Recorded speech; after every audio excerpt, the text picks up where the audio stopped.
Okay, so get this. We're diving into some seriously dramatic stuff today. Yeah, like, can you believe this? A total meltdown within the MAGA movement? It's like you'd think this kind of chaos would happen after a crazy election. Right. But no, this is all going down before Trump even takes office. It's wild, and it's happening right now, all over social media. For everyone to see, and let me tell you, the stuff we've been reading, it's explosive. Oh, yeah. So to wrap our heads around this whole thing, we got to break it down like, who are these warring factions? Right. On one side, you've got what we're calling traditional MAGA. You know, the base that got Trump the first win. Yeah, the folks our sources describe as like mostly white, worried about immigration, what they see as like traditional American values fading away. Yeah, they feel like the system is rigged against them. And they want to dismantle it, the parts of the government they think are causing the decline, at least what they see as decline. So that's one side. But then there's this other group, sometimes called DOGE. Which the name itself is interesting. Yeah, tell me about it. You've got tech billionaires in this group.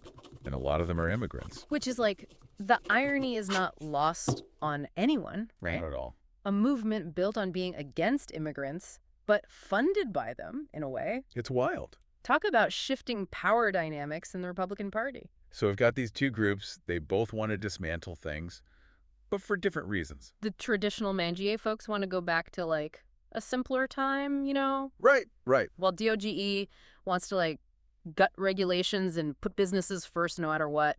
They agree on tearing things down, but Yeah. they want different outcomes. It's like Shakespearean almost. Strange bedfellows, for sure. Total plot twist. This alliance was bound to break at some point, right? Right. And this one event, it seems small, but it was like lighting a match. Oh. Remember when Trump said he was appointing Sriram Krishnan, one of Musk's people, as like a top advisor on AI? Oh, right. Krishnan, by the way, is an immigrant from India. That was like dropping a match into a powder keg.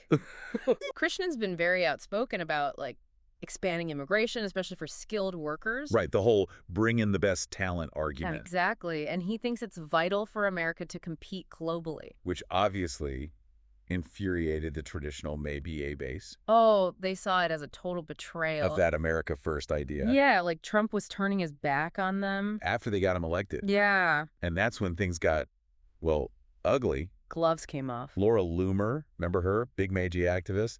She went after Krishnan hard, Yeah, she did. accusing him of, like, wanting to flood the country with Yeah. foreign workers. And saying DOGE just wants to get richer. It got personal really fast. Oh, yeah. But Loomer's attacks weren't just about Krishnan. No. It was deeper. It's this anxiety within traditional MAGA, like they're being replaced economically, culturally. Makes sense. They see these tech elites, a lot of whom didn't even support Trump before, coming in and taking over. The movement they built. Yeah. And they're probably thinking, like, hey, we put you back in the White House, and this is how you thank us. Pretty much. Of course, Musk wasn't going to just sit there quietly. Oh, no. He jumped right in to defend Krishnan, Of course. saying, America needs more foreign engineers if it wants to keep up with China. Like a sports team needing the best players no matter where they come from. Right, that classic argument. The pro-immigration globalization stance, coming from the guy who funded Trump's campaign. It shows how deep this divide really is. Yeah, and then just when you thought things couldn't get any crazier. Oh, no. What now?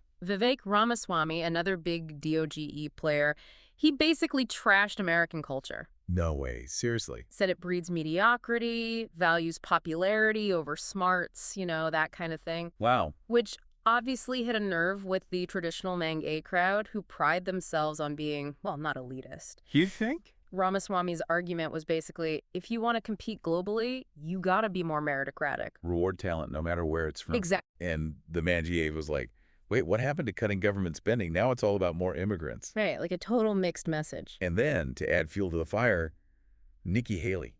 She jumps in too. Oh, yeah, she did. She's a child of immigrants too, remember? I do. She pushed back hard against Ramaswamy defending American workers Saying they should be prioritized. over foreign workers. It shows the growing rift in the Republican Party itself. Yeah, it's like they're being pulled in two completely different directions. Between these two visions for the future. So it's traditional MAGA, the DOGE faction, and then the more moderate Republicans caught in the middle. A recipe for disaster. Total chaos. And it's just going to get worse. Remember that whole contemptible fools comment? We'll get into that when we come back for part 2. Oh, that's a good one. Stay tuned.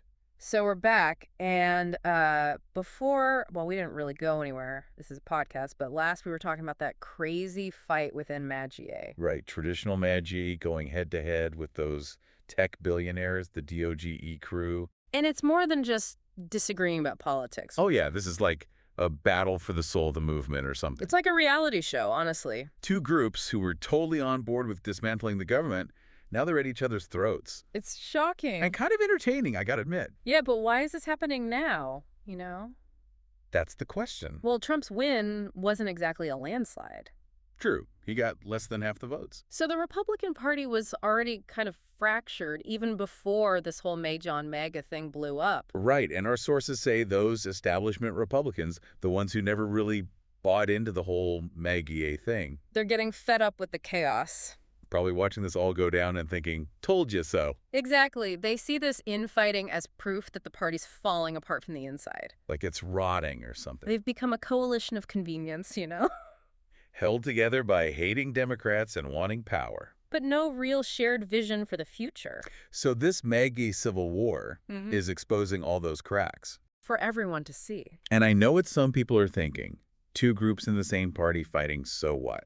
Happens all the time. Right. But this is different. This is intense. The stakes are high. This isn't about some policy detail or who gets which office. This is about identity, values, like what it means to be an American in this century. And it's all happening so publicly. These big names, millions of followers throwing shade on Twitter. A political soap opera. With real-world consequences. And remember, all this is before Trump even gets to the Oval Office.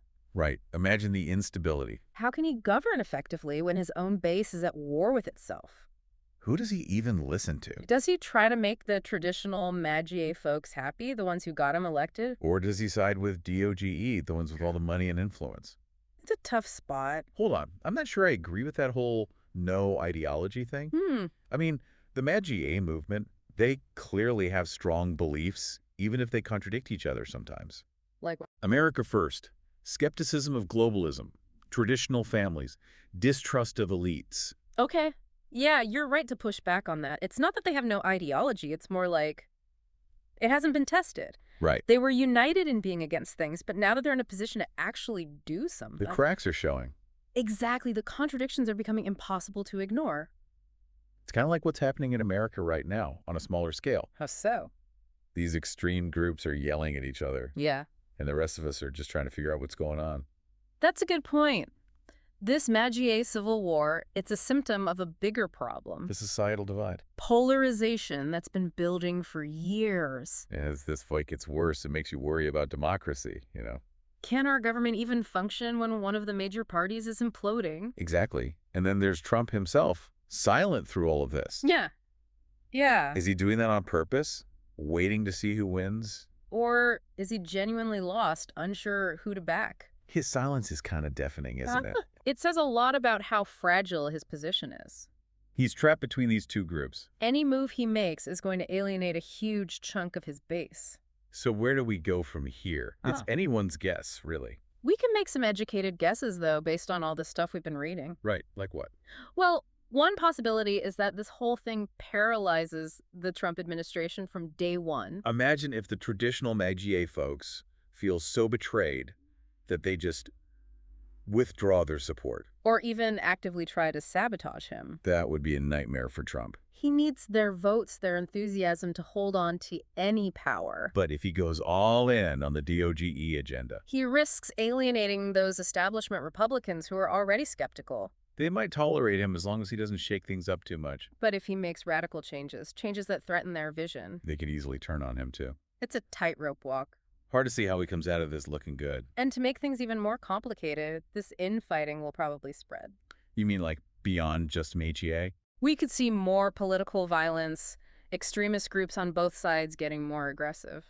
That's a scary thought. It's not unrealistic given the current climate. We've already seen more polarization, more violence in recent years. And this MAGA fight could make it much worse. It makes you wonder if this is what happens when one party starts eating itself alive. What does it say about American democracy as a whole? Big questions, big concerns. And ones we'll explore when we come back for the final part of this deep dive. All right, so we're back for the final part of our deep dive. And Things have been pretty intense so far. Yeah, we've been wading through this MAGA Civil War, and it's a lot to take in, right? Definitely a lot to process. But you left us with a question. Yeah. Could anything good actually come out of this whole mess? It's a question worth asking, you know? Well, Sometimes you need destruction to make way for something new. oh, It's like, think of a forest fire. right, It seems awful at first, but then it clears out all the dead stuff. right, new growth. A healthier ecosystem in the long run. Okay, I get the analogy, but how does that apply to, like, this political meltdown? Well, think about the MAGA movement. They've had a ton of energy, influence. Yeah. But they've never really had a clear set of beliefs, have they? It's been more about anger, resentment. Right, more about what they're against than what they actually want. Exactly. Good at saying everything's broken. Yeah, not so good at offering solutions. But now, this fight with DOGE, it's forcing them to explain what they believe. They have to put it into words. And in doing so, all those contradictions, the inconsistencies, they're coming to the surface. Like how they're America first, but totally fine with, like, immigrant tech billionaires calling the shots. Exactly. It's hypocritical. Yeah. And by showing those contradictions, they're opening up space for a real conversation. About what America should actually be in the 21st century. An honest conversation. So you're saying this fight could force the Republican Party to do some soul-searching? Figure out what they actually believe in, what future they want. It's possible, I guess, but both parties seem more dug in than ever. True, but political alignments change over time. They shift. They respond to, social trends, economics, culture. And we're in a time of massive change right now. Huge change. So maybe, just maybe, something new can come out of all this. Yeah. Think about it. We've got technology advancing so fast, the global economy is a roller coaster.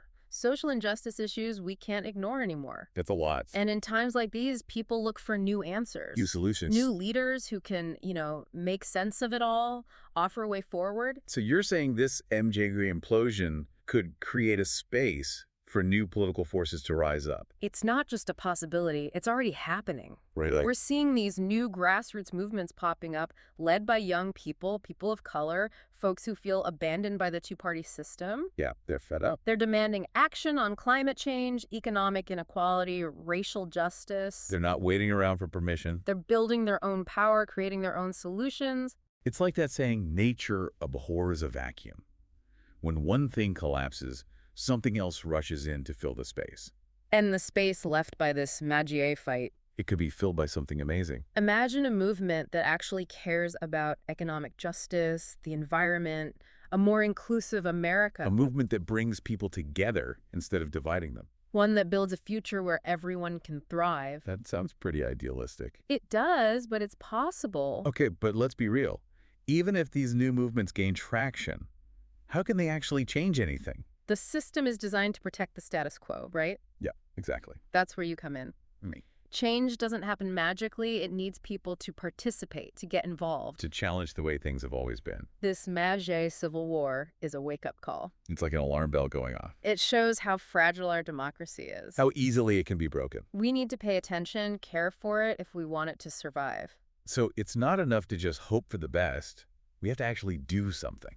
Exactly. Make your voice heard. Hold your leaders accountable, This MAGA meltdown, it's a reminder that we all have a role to play. Powerful stuff. And on that note, I think we've reached the end of our deep dive into this MAGA Civil War. We've covered a lot of ground, but like you said, there's still so much to discuss. This is a conversation that needs to keep going. Keep learning, keep questioning, keep pushing for a better future. The future isn't set in stone. We can shape it. We build it together. One choice, one action, one conversation at a time. Thanks for joining us on the Deep Dive.